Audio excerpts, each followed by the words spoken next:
algún profesor de biología y tal, pues una de las cosas que a mí me enseñaron es que tú naces con unos genes y mueres con esos genes, y que tú no puedes modificar esos genes.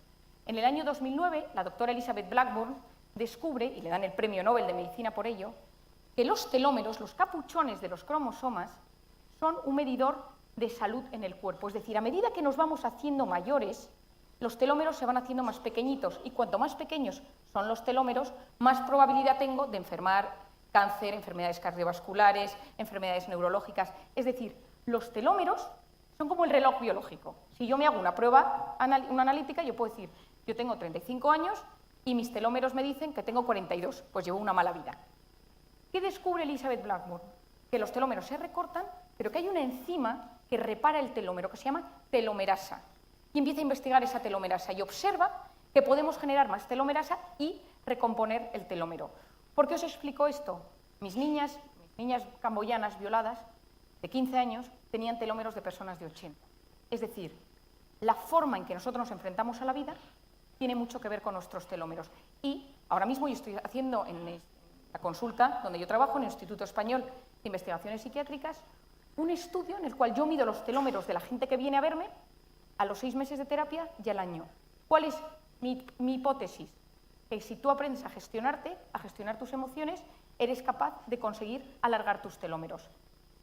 Esto es muy importante porque hoy en día hay estudios en los cuales los niños, vosotros que sois profesores, que han tenido problemas de bullying, de acoso, padres con situación dramática, padre alcohólico, madre con un cáncer, estos niños en la edad adulta se han visto que tienen los telómeros más cortos. Pero las buenas noticias es que podemos alargar nuestros telómeros. ¿Cómo?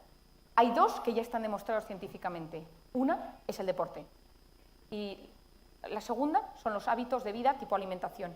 Y una tercera, que cada vez se está estudiando más, que luego le dedicaré 2 minutos, que es el tema de la meditación, tipo mindfulness, algunos tipos incluso de la oración que se puede hacer, pero esto os lo explico después.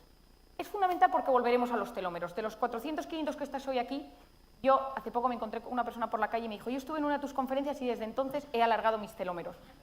Me sentí muy realizada. Todos queremos ser felices. Es decir, si a mí cuando hace poco una paciente me dijo, doctora, estoy desesperada porque yo vine aquí con una depresión y usted me ha puesto bien, y a mí me gustaba estar deprimida. Me encantaba esa sensación de amargura, de mis pensamientos tóxicos. Le dije, estás mucho peor de lo que yo pensaba. Todos queremos ser felices. Y la felicidad depende del sentido que cada uno de nosotros le damos a nuestra vida. En una sociedad que ha perdido el sentido, porque hemos perdido el sentido, hemos sustituido sentido por sensaciones. Esto es importantísimo. Sensaciones que no tienen por qué ser malas. Pueden ser un masaje, pueden ser alcohol, pueden ser drogas, puede ser el sexo, puede ser la pornografía, pueden ser las pantallas, cosas que de por sí no tienen por qué ser malas, entran por los sentidos, pero son destructivas cuando sustituyen el verdadero sentido de la vida. Hoy en día nos estamos dando cuenta, y los psiquiatras y los psicólogos lo vemos sin parar, que la gente con ese vacío existencial lo intenta llenar de cosas, de sensaciones cada vez más fuertes que llevan a romperse por dentro, y es cuando uno llega al psiquiatra. Yo digo que el siglo XXI tiene una nueva droga, que es la drogodependencia emocional. Necesitamos emociones cada vez más intensas para activar los circuitos de motivación en los demás y en nosotros mismos. Estoy segura que como profesores me diréis, ¿no? Si alguno lleva muchos años dando clases, lo difícil que es hoy en día arrancar la motivación de los alumnos. ¿Por qué? Porque su cerebro se ha acostumbrado a estímulos cada vez más potentes y solo arrancan si reciben ese tipo de emociones o de estímulos. Es decir, en general, yo suelo decir que estamos en una sociedad en la que se consume rápidamente sin reflexionar sobre lo que consumimos. Sea información, sean noticias, sean comida. No nos enteramos. Una noticia terrible, todos pendientes de esa noticia, 3 días más tarde otra. El otro día estaba escuchando la radio y decía, el periodista, decía, no doy abasto de las noticias que hay. Cada día es una nueva y tengo a todo el mundo en una. Y al día siguiente les cambio de sitio a la otra. Porque no damos abasto de todo lo que se está generando. Tanto es así que hace poco hablaba yo con un amigo que lleva el portal de noticias de un periódico y me decía, nosotros hemos calculado la cantidad de veces que la gente, cada individuo actualiza las noticias esperando recibir otra noticia nueva.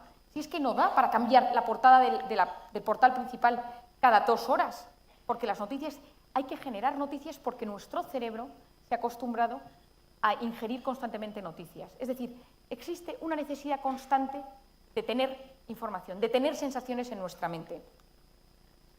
Al final, la felicidad no es lo que nos pasa, sino cómo interpretamos lo que nos pasa.